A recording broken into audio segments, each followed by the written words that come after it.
The skeleton's knee is really a detection, isn't it? I mean, you've Yes. got this body and we can't identify it, and then it turns out, if I remember it right, there was a surgical procedure That's that left correct. the body with, Yep.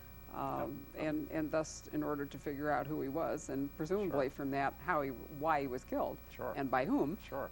you have to go. So that one, as I remember, didn't somebody go back to Chicago in that book? Yes, because the metal knee, which is the only identifiable part on this skeleton, has a number on it. Right. And my brother, who's an orthopedic surgeon and puts in these metal knees and is also a real pack rat for information. There's nothing he can't put on a shelf and retain. So he helped me immeasurably in this process.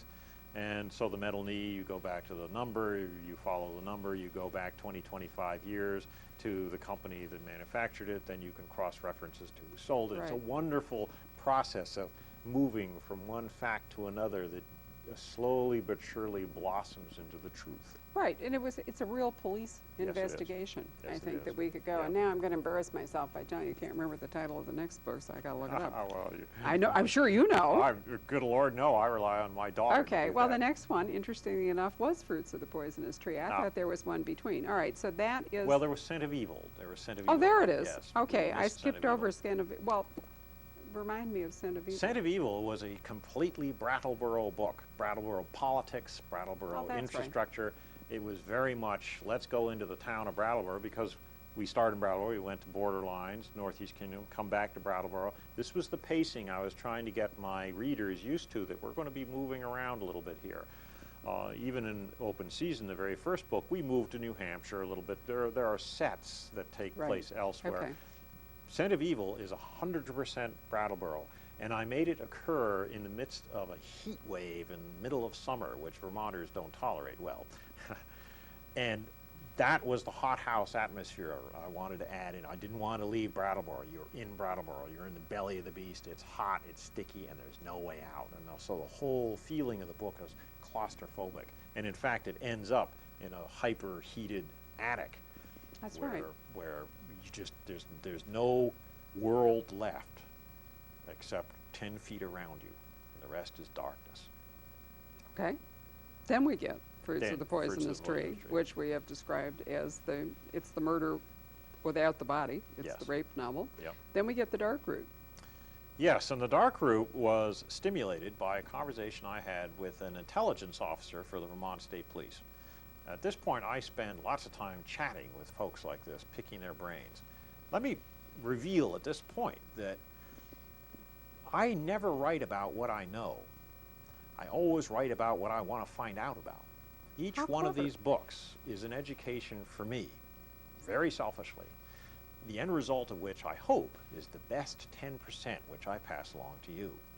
And Okay. The Dark Route is a perfect example because it's so absolutely identifiable. I'm sitting in this guy's office, and I literally said to him, Bill, what do you see on the horizon that scares the bejesus out of you? And he said, Asian crime.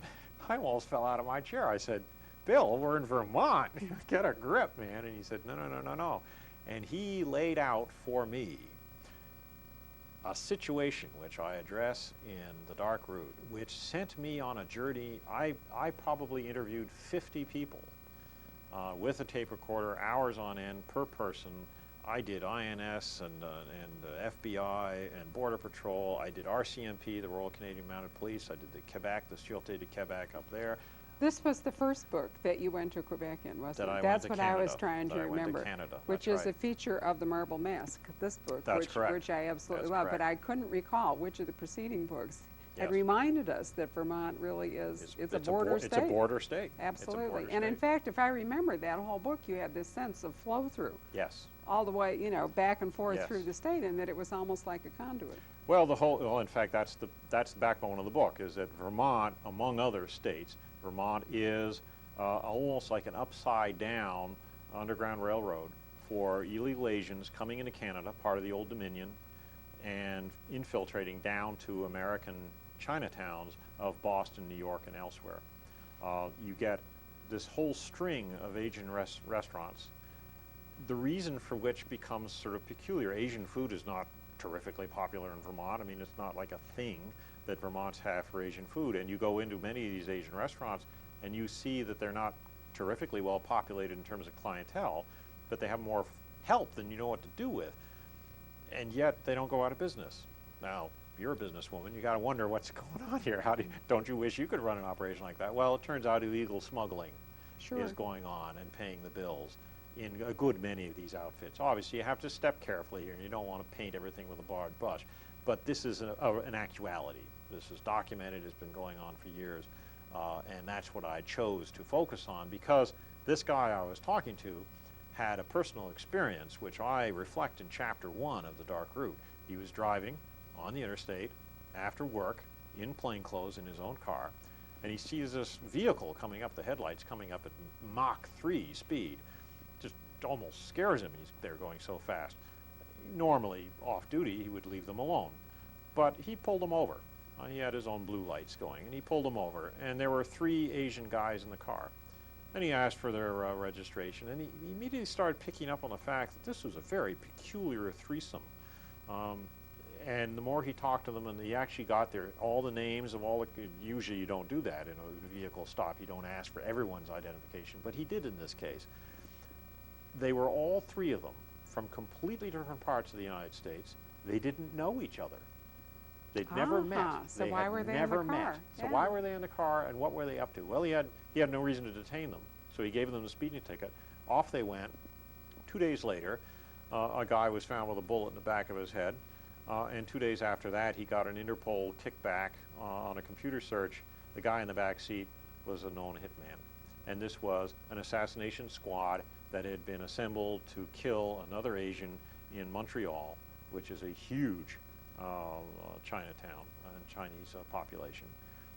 And in fact, Canada has got a lot of that. The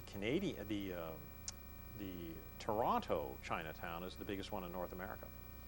So we're talking huge populations, huge Asian populations, most of which, of course, are fine. I mean, they're just normal citizens of whatever country they're in. But there is this influence, this illegal infiltration of immigrants and drugs that tie in with that as well. Sure. So you really see Vermont as this kind. Well, it's almost like an over-the-road book in some ways. But I mean, this was a very it was. But there was a lot of mobility in the book, and you brought in some other government agencies and so forth. So it was a much more. For a Vermont series, it was kind of an international orientation, which I really liked. And then we moved on to The Ragman's Memory. The Ragman's Memory. Is that the one that starts in the field? The Ragman's Memory begins with, yes, a bird's nest partially made of human hair. Right. Which one of my sisters used to always insist on having her hair cut outdoors so the birds could take her hair and make nests out of them. She had very long hair. And that, of course, got me going.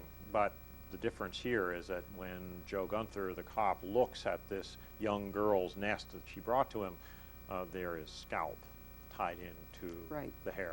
Obviously, this ain't no haircut, and that's what gets the process going. There again, it's the kind of research. We have forensic odontology takes place. We have this tooth that just got to fit somewhere, hair analysis. What can you find out from a piece of hair? So immediately I can talk to toxicologists and trace hair and trace evidence guys up at the crime lab, all of whom are now friends over these years. This is the kind of stuff I love to pass along to my readers. I love to learn on my own, and this is why I would do this. You've also gotten very fond of your own medical examiner, who, if I remember, is a woman doctor in this series. Yes, there is. In fact, when I started off in this series of books, there was a medical examiner in the state of Vermont named Eleanor McQuillan, who is an absolute jewel of a woman, but she stands about this tall. She is tiny. In fact, whenever she does an autopsy, she stands on a stool because it's the only way she can reach the table. And I made the counterpart, and I usually never put real people in these books, but in this case I made an exception with the creation of a character called Beverly Hillstrom, who is very tall, blonde, sort of Nordic type, which Eleanor McQuillan is not at all. And I only did that so I could write in the very first book from one tall, leggy blonde to another. Well done. And she loved it. She loved it. I do. Well, I'm sure she did as well. And I like her a lot. She appears in the books, and she's very focused on her work, and she and Joe have a very nice, non-sexual relationship and all, which I like a lot.